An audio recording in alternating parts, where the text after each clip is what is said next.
right, hello everybody. Hello. John. I will try to project to the people in the back. These are the insiders that know to take the comfortable seats when they come to a library event. My name is John Van Doren, and I walked the entire Rainbow Trail last year. And before that, my wife and I have lived here for 5 years now. And we moved from the Bailey area, and we lived next to the Pike National Forest, and we're in the forest a lot. And we kind of had our own private trail system. So we'd walk back there. We had horses at the time, and we started to ride on what were game trails that then became horse trails, that then became walking trails. So we wanted, when we moved someplace, when we downsized and left the Bailey area where the fire danger was through the roof, we wanted someplace that had a lot of outdoor recreation opportunities and beauty. And so we settled here. We live in town, and we started walking the Rainbow Trail 5 years ago. And just little bits and spurts, and some of the other trails that went up as well. And I just got really curious about the trail. How did it happen to be there? It's kind of amazing that in Custer County especially, we've got a trail that's 4 or 5 feet wide, and kind of follows the contour lines, and is such a beautiful asset. And as a trail, it's pretty invisible. I started looking online, and there's just no information about it at all. So I decided I'd walk it after doing a bunch of research and finding as much information as I could.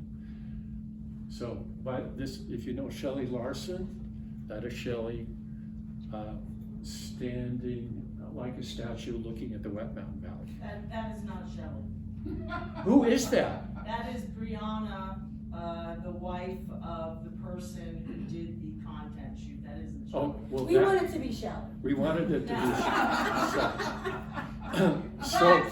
Facts, John. Facts. So Facts matter. thanks for doing that to me, Deb, on the opening slide. But I'm going to throw out a lot of information here. Some of it you may have the ability to add to because you've done your own digging and researching. Some's historical. Some of the stuff I might say could be wrong.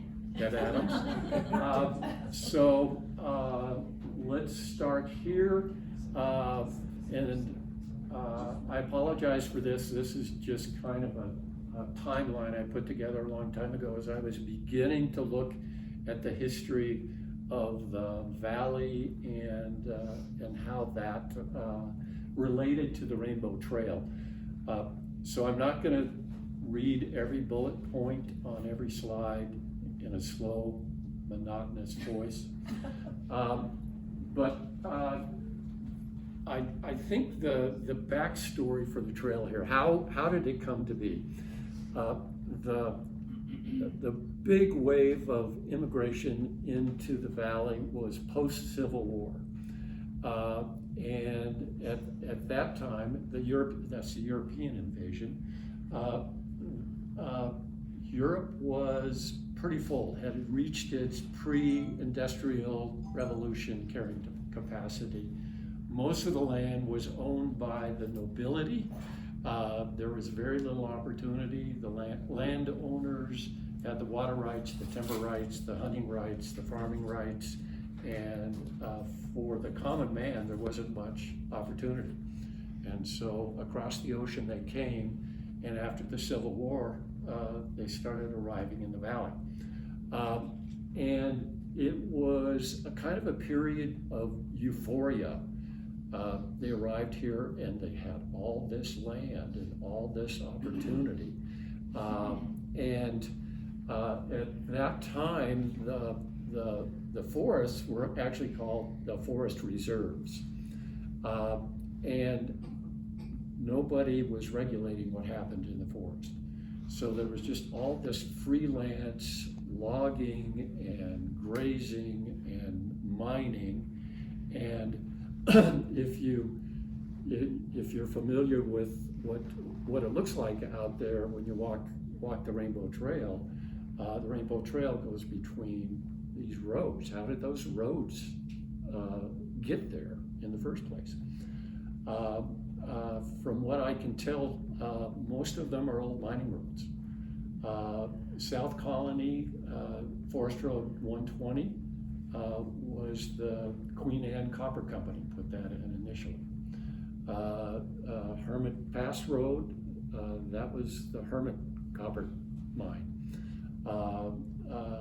And I haven't been able to find the origin of every road, but it happened in the days before the U.S. Forest Service. So the U.S. Forest Service came into being in 1905. Before that, you had, in the valley, you had cattle ranchers, you had sheep ranchers, and sometimes they got into violent conflict with one another over grass. And so the Forest Service came in and eventually got it under control, set up grazing allotments, and people paid a certain amount per animal to take their sheep or their cattle up into the meadows of the Senator Christos and graze their cattle during the summer months. And that actually became the origin of the Rainbow Trail. So the Rainbow Trail started in 1912. They started building this, they started Great Creek Trailhead, and it was really networked all those roads together and became a network of trails and roads to get cattle and sheep up to the grazing allotments. That's what its origin was. And let's just go forward here. So it's now, at least by my walking with an iPhone 14 and tracking the mileage, it's 113 miles long. It's older than the Appalachian, Continental, and Pacific Crest trails. It spans 5 counties. You can't start walking on the trail without being in Herfinale. 3 ranger districts, 2 mountain ranges, and it connects with the Continental Divide, the Continental and the Colorado Trail via a 4.4 mile Silver Creek Trail. So you can go out there, get on the trail, and walk to Mexico, Canada, Denver, Durango. But you can do it. You can actually do it. In one of the legs, we met a young couple who had been on a trail for 30 days, and they were on the leg between Music Pass and South Colony, and they had started in Durango, and were carrying big packs, and they were in their 20s and with running shoes on, and Was this What's this that? just a diversion for them over here? No, this was their endpoint. So they were gonna walk into the Sand Dunes National Park, and someone was gonna pick him up there. So that was quite a trek. But they were covering, at their age, 25 miles a day was no big deal. Wow. And then they were spinning off and climbing 14ers along the way. So merely walking the rainbow is nothing.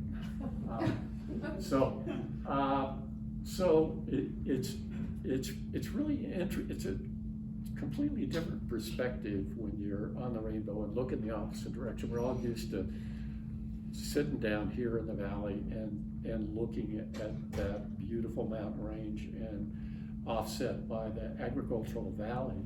And then you're looking the other direction, it's different. But one of the things that really gets your attention is water and fire.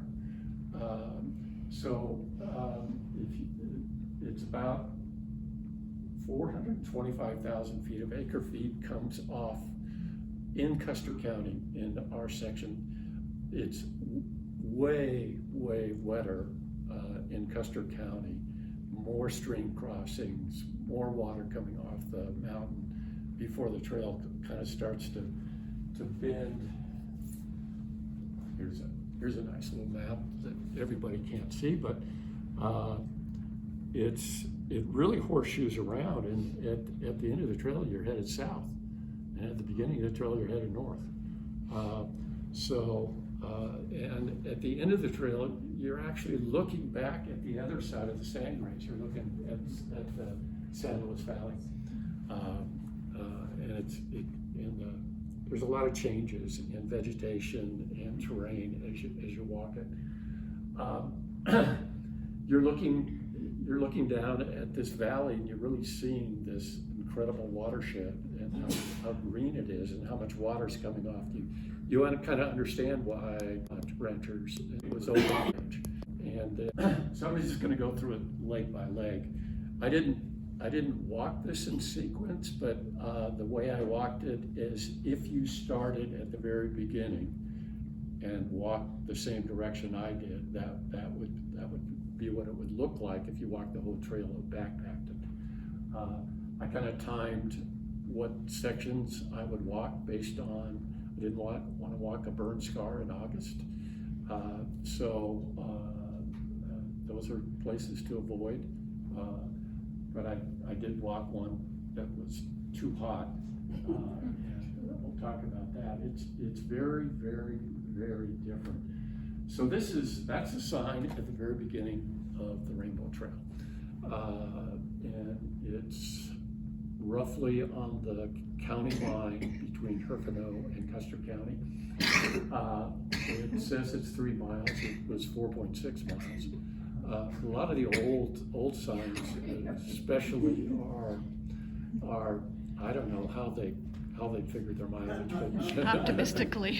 but they're not right. But we now have a beautiful trail kiosk at that location that talks about the whole Rainbow Trail, gives you a map of the whole thing, and thanks to tourism and Shelley Larson, who was not on the opening slide. But it was like, really, this should be a kind of a famous long distance trail, and that's what I get to begin it. And it's hard to get to. You have to drive south on 69, take Manado Pass Road, and then there's a Forest Service sign that says Rainbow Trail to the right, and that's Muddy Creek Road, but it's a 2-track. But any SUV should be able to make that trip. It's not that bad. Going back. Got it. Yeah, the other thing is that, I'm kind of making things up here, but when you're starting, you're looking out of the valley, but you're looking at Cuena Verde Mountain, Green Mountain, and which is named after an Indian chief. And I thought this was kind of interesting because you start the hike with a mountain named after an Indian chief that basically gave his life fighting the European invasions. The Spanish chased him down and killed him and his band. And you end the hike, and the major mountain there is Mount Ouray, and that's the chief that made peace with the U.S. And basically stopped the fighting. It kind of a good beginning and end. This is Great Creek, which you hit just just before you arrive at the Grape Creek Trailhead and the end of this leg, you can see it's not friendly for crossing. But if you went downstream a little bit, you could, do this on a little skinny log. Okay, Debbie. So the next one, we did this in September, and it's Grape Creek to Horn Trailhead.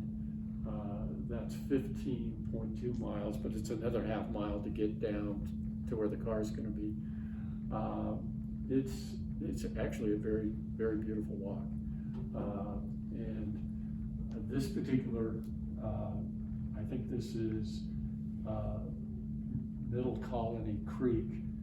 The bridge is probably 3 feet from that dam that crosses the water. But it was just great to see the beaver activity and all the wetlands around it, and how the aspen trees were just thick because they loved all that water. And my friend tells me the fishing is really good in those, but you got to work to get to them.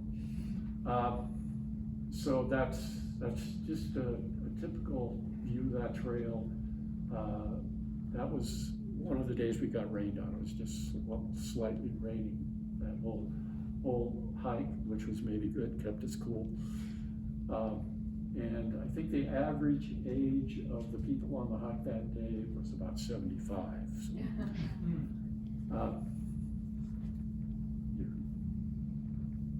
Okay, Horn to Comanche. This is 4 miles, very relatively short trail. We've done this a lot, just gone out and done this out and back or whatever. It's a nice, easily accessible trail. This is the approach to the bridge. Even with the bridge, you were going to get your feet wet there.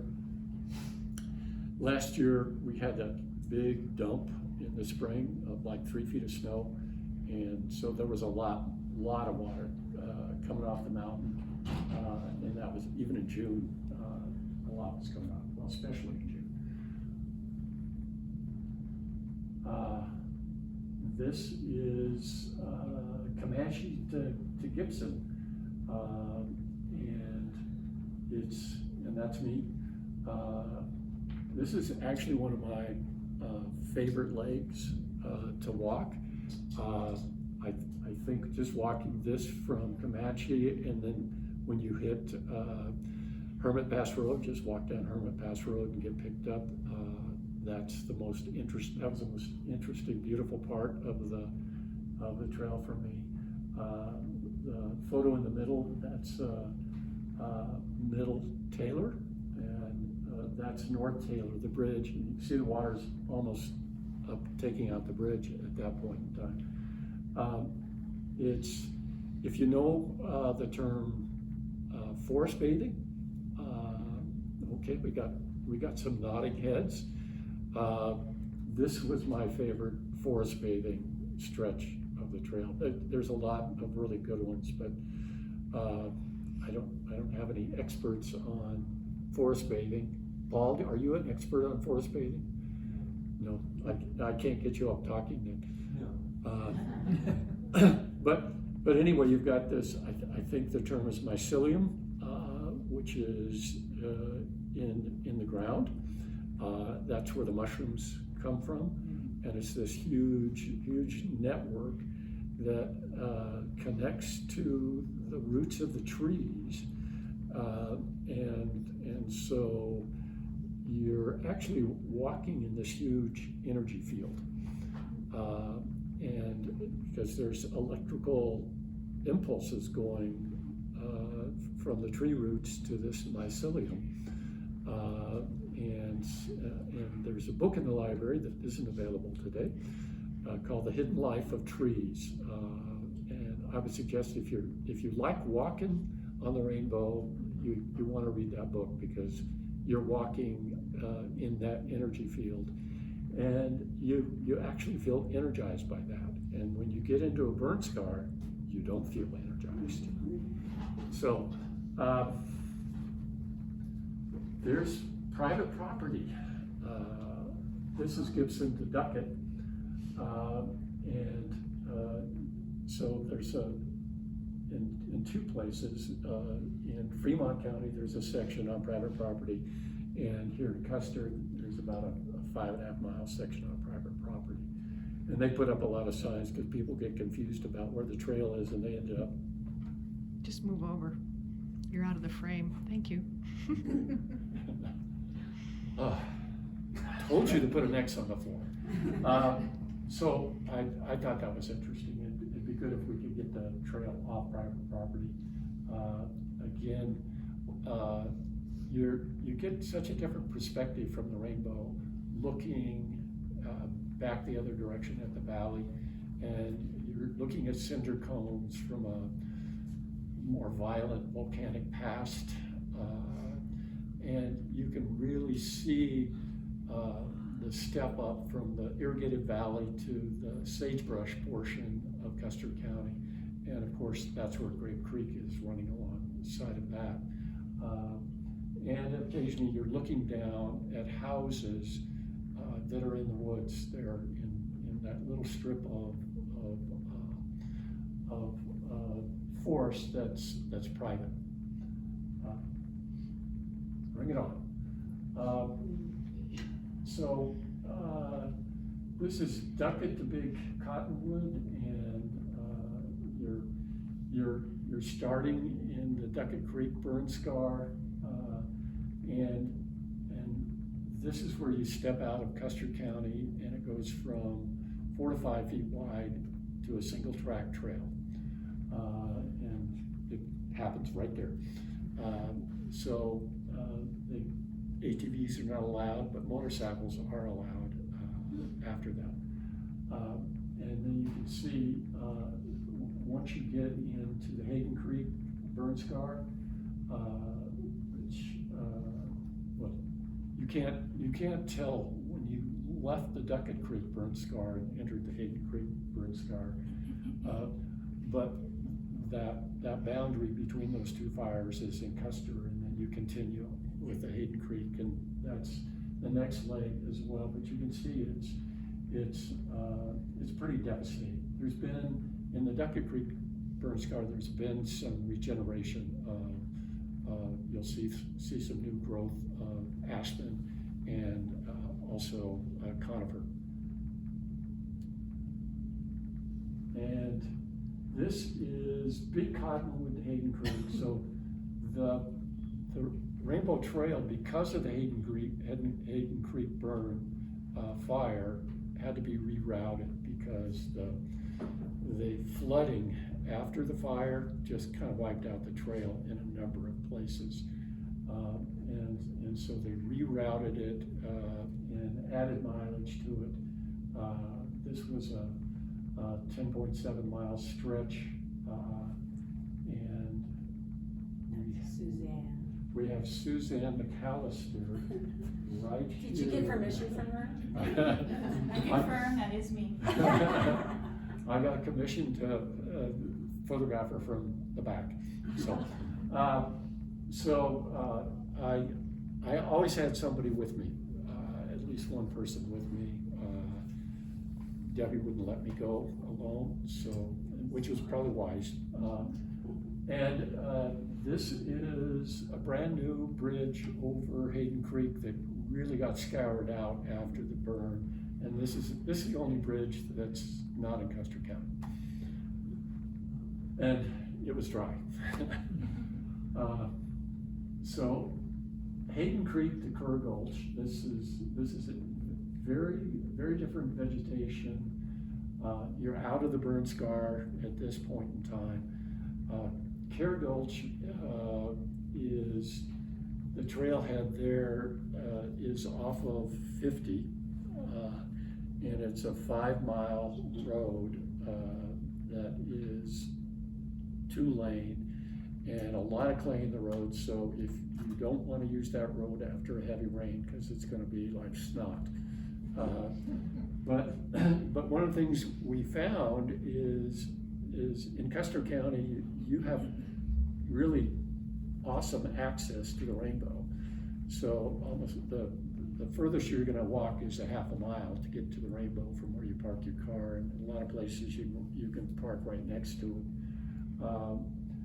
Once you get into Fremont and Chaffee County, that's not the case. You might be walking 2.5 miles or so just to get to the trail.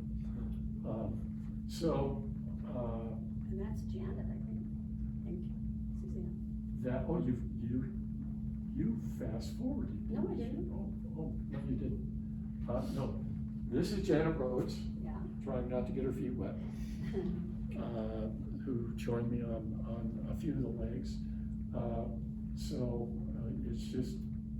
It's just a beautiful trail to be on, except for the burn scars. Yes? Can I ask a question? Sure.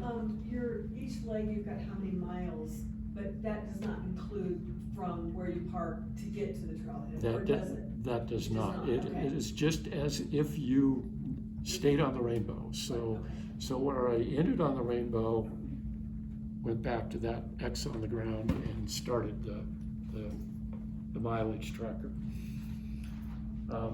So I walked a lot more than 113 miles.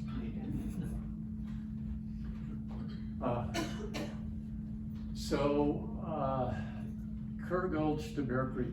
So this is where the Rainbow Trail ended when it was first built. So it was first built from Grape Creek Trailhead to Bear Creek, and that's from 1912 to 1930. And I'm guessing that the Great Depression kind of ended work on the trail at that point. And there's another road, big road that I don't know whether it was a logging road or a mining road, but it comes up all the way to the rainbow, but you need high clearance 4-wheel drive to get over some of the obstacles. And then you start to see signs like this is first sign, and these are mostly in Chaffee County, and it says Rainbow Trail up here. And they're really just a share the trail sign. And it just says that, hey, you've got hikers, you've got horses, you've got motorcycles, you've got trail runners, you've got mountain bikes. When you go around a corner, be aware that you might be running into something that you don't expect, especially if you're on a motorcycle going 20 miles an hour, like Bob Fulton.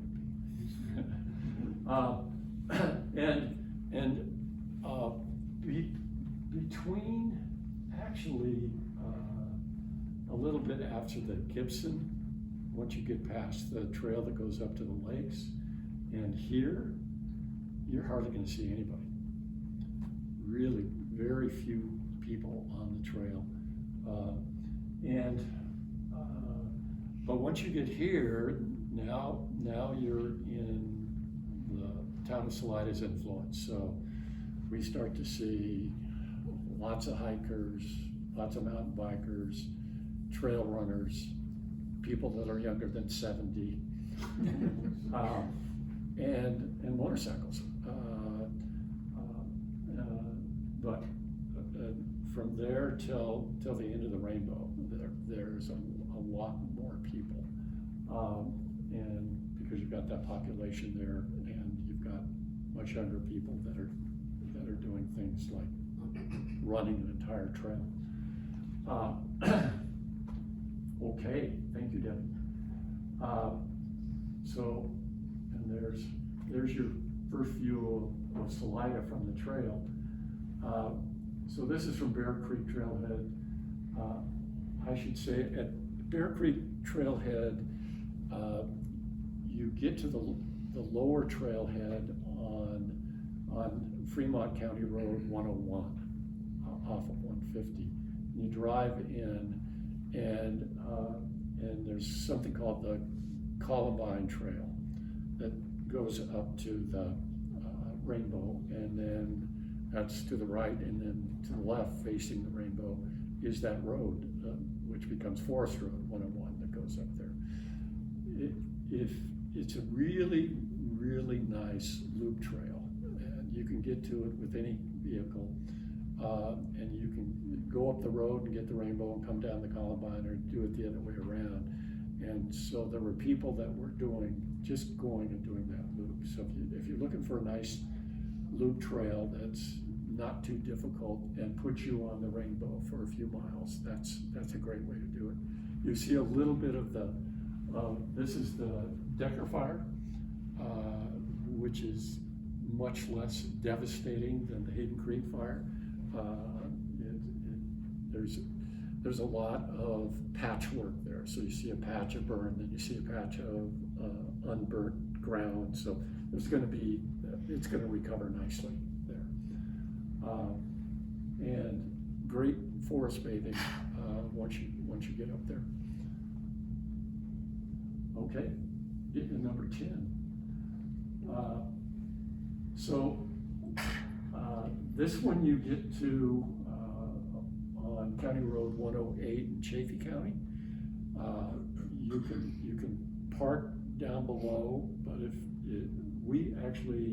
I think any SUV with decent clearance, you could get up to the actual trailhead, but there's not any real good place to park once you get there. Someone can drop you off there and turn around and leave. Otherwise, you're going to walk up Forest Road 108, which is maybe 2 miles, pretty steep, just to get to the trailhead. But it ends at Mears Junction, which is State Highway 285. And there's a big parking area there. It's a beautiful, lot of great aspen trees. We got our first view of Mount Array on that hike. There's a lot of elevation gain on that hike. That's where you hit the highest point of the Rainbow Trail. But the views are fantastic. And then you drop down pretty rapidly down to State Highway 285, and the vegetation really changes. It becomes almost desert-like. And we got rained on and hailed on for the last hour of that. So we arrived at Mears Junction wet and tired. And this is the last leg from Mears Junction to Silver Creek. It's really difficult to get to the Silver Creek trailhead. You need a high clearance 4-wheel drive vehicle to get to it.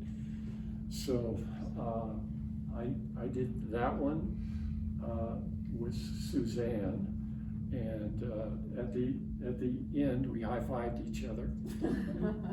Premature. And 5 miles later we got picked up. So we walked 16 miles that day. But you can see the beginning of it is very desert-like, and there's hardly any water until you get to actual Silver Creek. There's hardly any water on that stretch, so make sure you've got a lot of water. And then the views, you're looking back at the other side of the Santa Cristo Range. You're looking at the San Luis Valley, which is kind of interesting. And you're no longer in the Santa Cristos, you're in the Wasatch Range. That is the entire trip. There's more information about that trip if you want to leave your email address. And so we'll go to the next slide now. So, Wet Mountain Valley Outdoors, shameless plug, beware. So Wet Mountain Valley Outdoors is a new nonprofit in Custer County. It's part of what's called the Regional Partnership Initiative, which is part of the Colorado Outdoors Long-Term Strategy Framework. So the mission, so there's 21 partners in the initiative right now. Custer County is our Wet Mountain Valley Outdoors, encompasses all of Custer County. We're the 21st partner. We are funded by Colorado Parks and Wildlife and GOCO, which is the lottery fund. Great Outdoors Colorado is what that stands for. Great Outdoors Colorado has committed $50 million for the next 5 years to support this program. And our mission as one of the partners with Mountain Valley Outdoors is to plan and implement this strategy, which is about restoration and climate resilience, conservation, and outdoor recreation. But the important thing here is it has to be through a local lens. So the first year, which ends for us in March of 26, is all about community outreach. So we are asking the community to sit down with us and create a long-term vision for our public and private lands in Custer County. So a couple of things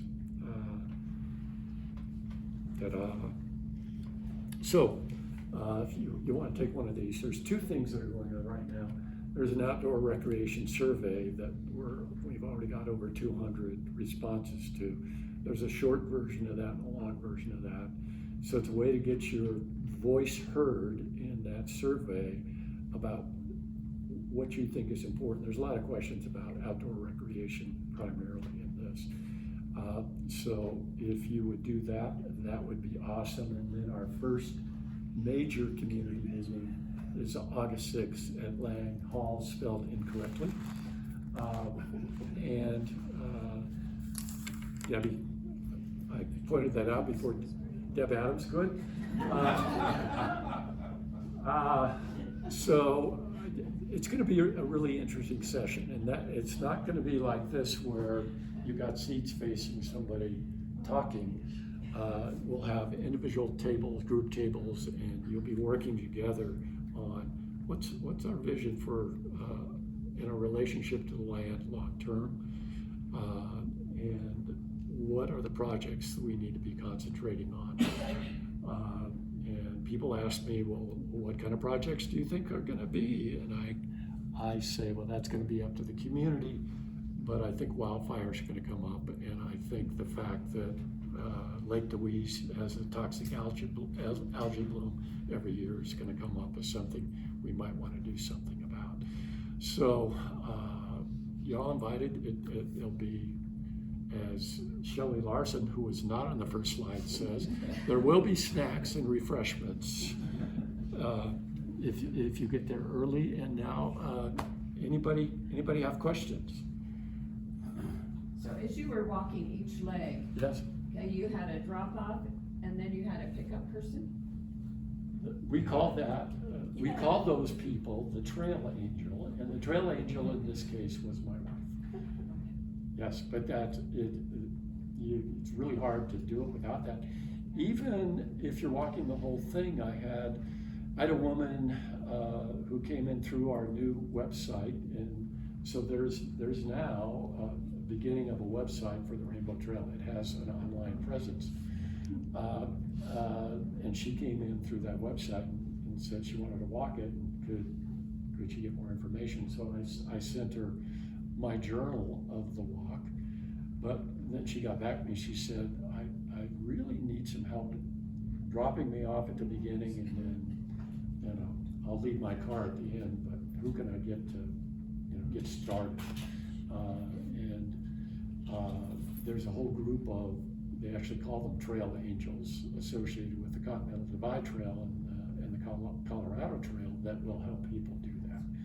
So, and I'm guessing Debbie isn't volunteering for anything. You know where all the roads are now. I do. Some of them are terrifying. Any more questions? I have another question. Sure. Sorry to Well, you can. monopolize. What is the availability of the Rainbow Trail map? This map, the Salina Ranger Station sells this for $7.50, which is, you could frame it. but the mileages are no longer correct. I don't know where they came from. This adds up to 104.5 miles, but it doesn't include the rerouting from the Hayden Creek Farm. That's, I don't know if you're allowed to do this, but can you give the plug for Cotrex? oh, Cotrex, yes. So Cotrex is Colorado Trail Explorer. And for every leg that I did, I got on Cotrex to begin with. It's an app. It's an app. It's a free app. It's a free app you can use on the trail, but there's a tool there where you can mark a spot at where you're beginning and where you're ending, and it will give you the mileage, and then it will give you a profile of the elevation for that hike. And so I did that before every hike. The mileage didn't always sync with the mileage I walked, but sometimes it was pretty close. But it really gave you a good idea of maybe how hard that hike was gonna be. If there was a lot of this, it was gonna be hard. And then you can track yourself so you know where you are at any given time. Yes, yeah. It's like all trails are, It's just specifically for the state of Colorado. yeah, but it's a great tool, and thank you for bringing that up. Is your program findable on the web? Yes? Not yet. Oh, there is a website for Wet Mountain Valley Outdoors. Is that the question? Your chunks of Oh, my what chunk. you've shown us. It's gonna be up on YouTube after, that's why I'm recording it here. It will If be up on if the library's if you YouTube leave account. your email address, they're passing around a sheet. I'll send you my journal for the trail, Thanks. which has all that information. Paul. Thank you, John. What a great presentation. I just wanted to alert everybody to the fact that when Nicole Parsons moved here 9 years ago, she did something called the Wet Mountain Valley Dry Goods. And it was a set of interviews with 10, I think, different people from the valley. And she wanted to find someone who was associated with the beginning of the Rainbow Trail. And of course, everybody had passed away pretty much by then, but she found in the archives of some interviews that were done, a man who was the head of the creation of the Rainbow Trail in the 1920s. And she drew from that as if she was interviewing him. And it's really fascinating to hear about how the trail was constructed in those days. And I'm not sure where or how to tell you to get back to Wet Mountain Valley Dry Goods, but I think it's under KLCR that you can find it in the archives. So it's pretty fascinating. It is, and you know, back in those days, you know, a skip loader has a big bucket in front of it. Well, back in those days, it was called a drag bucket, and it was attached to draft horses, and so I think that's how we got our 4 to 5 foot trail by draft horses. A little dynamite involved, and draft horses pulling a drag bucket to smooth out. Right now, it's in need of a safety audit. It's in 1993, the wilderness area was designated, and that ended the grazing allotments up in the forest in the sandgraves.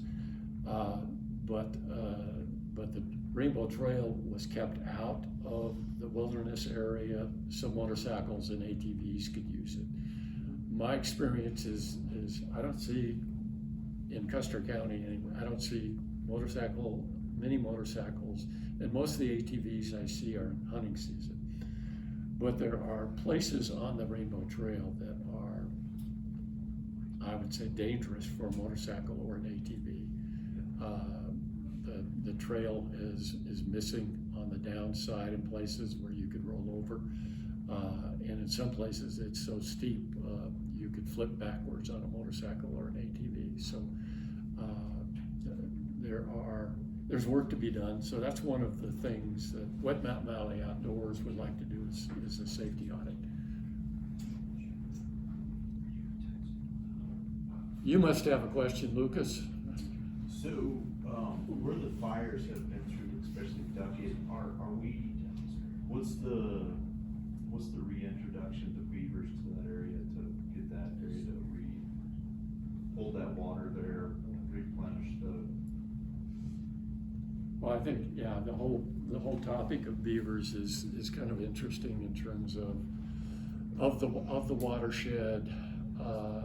So where you have beavers, and a fire goes through, because of the wetlands around them, that doesn't burn, which is very helpful for post-fire flooding, because it will diminish the effects of that post-fire flooding.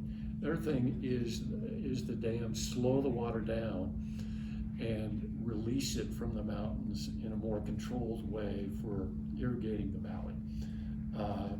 So there's just lots of benefits. There's another book in the library. What's the beaver book? Oh, yeah. Don't know, I'd have to go look it up. Okay. But it's all the benefits you get from beaver dams. So when we look at, for example, the problem with Lake Deweese and the toxic algae blooms that we tend to get every year now, that's coming from several sources, but primarily it's coming from fertilizer runoff and cow poop.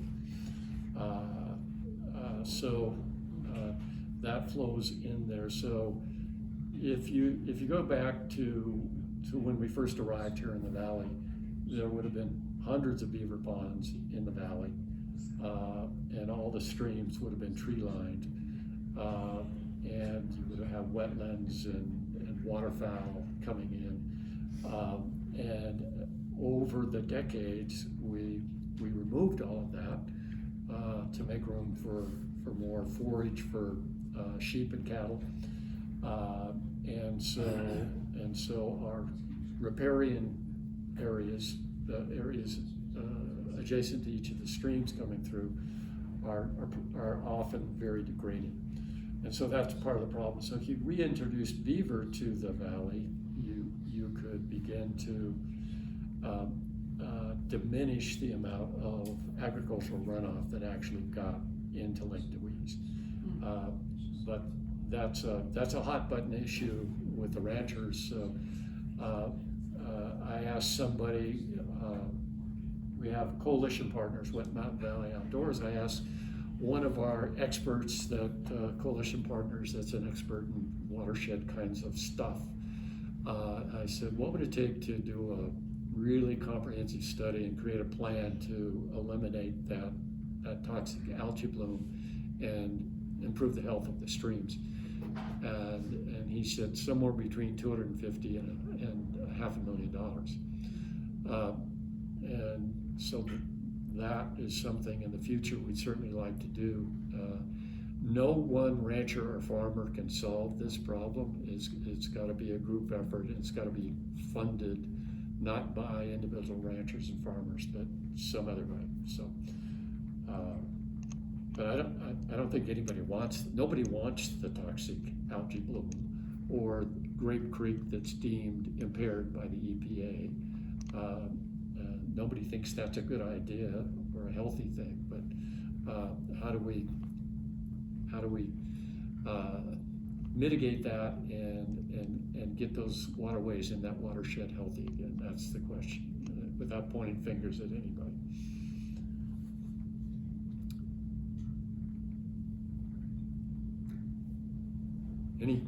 Are we running out of steam? Great job. Thank you. Hey, welcome. Thanks for coming.